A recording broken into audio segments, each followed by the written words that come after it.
Selamat bertemu kembali melalui YouTube Kongregasi OSF Sibolga. Kami sampaikan salam sukacita dan damai sejahtera dari Tuhan kita Yesus Kristus kepada semua yang aktif mendengarkan renungan ini. Semoga kita selalu mengalami sukacita, bahagia, dan damai sejahtera. Mari kita awali renungan ini dengan berdoa. Dalam nama Bapa dan Putra dan Roh Kudus. Amin. Allah Bapa kami yang maha baik, kebaikan-Mu tak ternilai dengan emas atau uang. Hanya mereka yang rendah hati yang Kau beri cinta kasih sepenuhnya. Bebaskanlah kami dari kesombongan dan ketinggian hati. Sentuhlah hati kami dengan tangan belas kasih-Mu.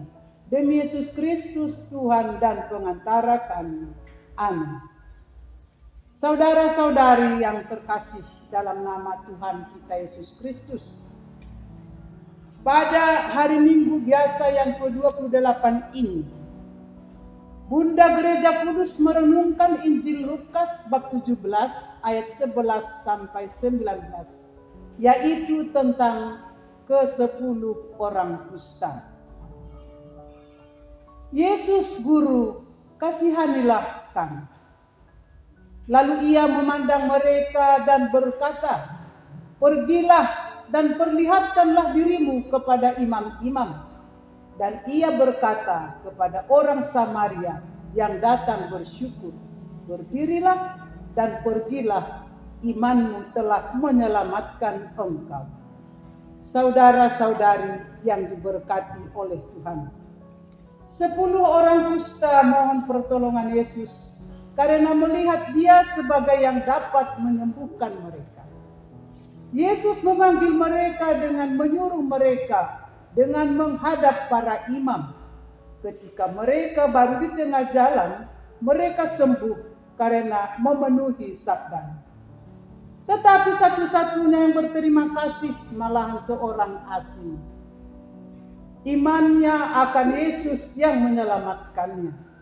Ia mengaku Yesus sebagai imam perjanjian baru, di mana orang kafir atau orang asing juga dipanggil.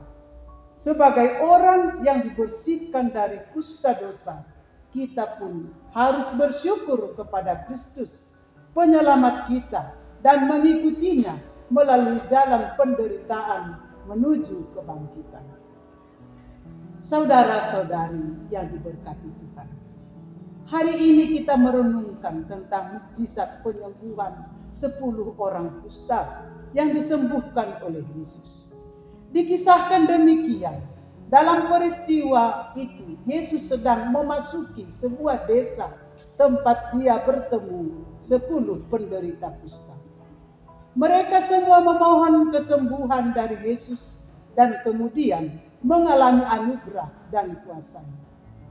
Ke-10 orang itu bersukacita karena disembuhkan, tetapi hanya satu yang kembali untuk menyampaikan terima kasih. Ia kembali sambil memuliakan Allah dengan suara nyaring, lalu tersungkur di depan kaki Yesus dan mengucap syukur kepadanya.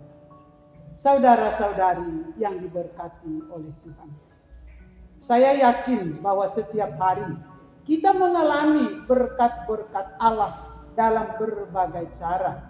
Berkat itu bisa berupa doa yang langsung dijawab setelah mengalami penderitaan berkepanjangan, atau berupa pertolongan tepat waktu yang kita terima dari orang yang tidak kita kenal.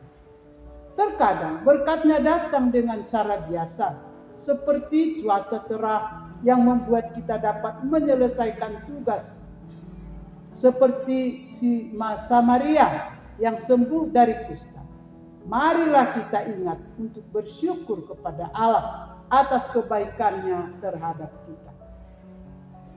Injil Lukas yang kita renungkan hari ini mendorong kita untuk memiliki hati yang selalu bersyukur, melihat setiap kebaikan dalam hidup sebagai karunia dari Tuhan. Kita perlu terus-menerus berlatih bersyukur, sebab itu adalah bukti iman yang bertindak dan membawa kita kepada keselamatan sejati.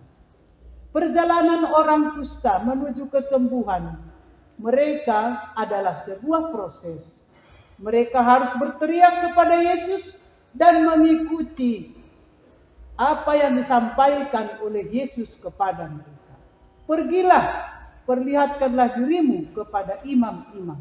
Namun hanya satu yang kembali untuk bersyukur, dan Yesus berkata, imanmu telah menyelamatkan engkau. Setiap pengikut Kristus dipanggil untuk membiasakan sikap syukur pada Allah dalam kehidupannya, baik saat sakit maupun sehat, suka maupun duka. Ucap syukur bisa menjadi mekanisme pertahanan diri yang baik dari segala beban dan penderitaan hidup, karena membawa kita untuk melihat dan meyakini kasih dan perlindungan Allah bagi keluarga kita dalam kondisi apapun juga.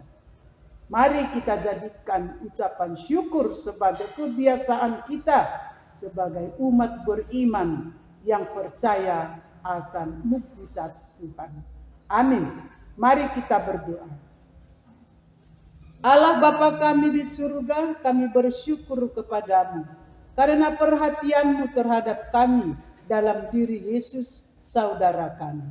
Semoga daya penyembuhan sabdanya membaharui semua orang di dunia ini, agar dengan rasa syukur dapat membangunnya menjadi tempat damai dan aman sentosa. Amin. Dalam nama Bapa dan Putra dan Roh Kudus. Amin. Salam.